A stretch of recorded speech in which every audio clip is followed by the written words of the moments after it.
Hello! నమస్తే. మనమున్నాము Shri Chaitanya junior college క్యాంపస్‌లో. ఇక్కడ స్టూడెంట్స్‌తో మాట్లాడి స్టడీస్‌తో పాటు మనకి రెసిడెన్షియల్‌లో ఉన్నప్పుడు హాస్టల్ ఫెసిలిటీస్ చాలా ఇంపార్టెంట్. సో, ఆ ఫెసిలిటీస్ కానీ, ఆ వాతావరణం కానీ ఎలా ఉందో తెలుసుకుందాం.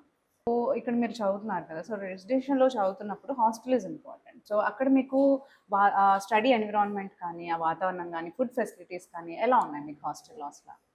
శ్రీ చైతన్య వాతావరణం గానీ, చదువుకోవడానికి చాలా అనుకూలంగా ఉంటుంది. అండ్ ఇక్కడ చాలా ప్రశాంతమైన వాతావరణం ఉంటుంది కాబట్టి, మేమెప్పుడు స్టడీస్ పైన ఫోకస్ చేయగలుగుతాం. అండ్ ఇక్కడ రూమ్స్ గానీ, వాష్‌రూమ్స్ గానీ, హాస్టల్ ఫెసిలిటీ గానీ చాలా నీట్‌గా, క్లీన్‌గా ఉంటుంది. సో, మాకు చాలా కంఫర్ట్‌గా అనిపిస్తుంది.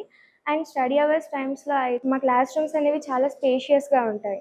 సో, ఇక్కడ మేము దూరం దూరం కూర్చొని చాలా బాగా చదువుకోగలుగుతాం. ఇంకా మొత్తానికైతే ఇక్కడ ఎన్విరాన్మెంట్ గానీ, స్టడీస్ పరంగా కానీ ప్రాపర్ ఎన్విరాన్మెంట్ అనేది ఉంటుంది.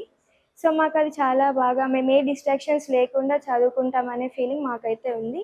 అండ్ మాకనే కాన్ఫిడెన్స్ కూడా చాలా బాగా వచ్చింది.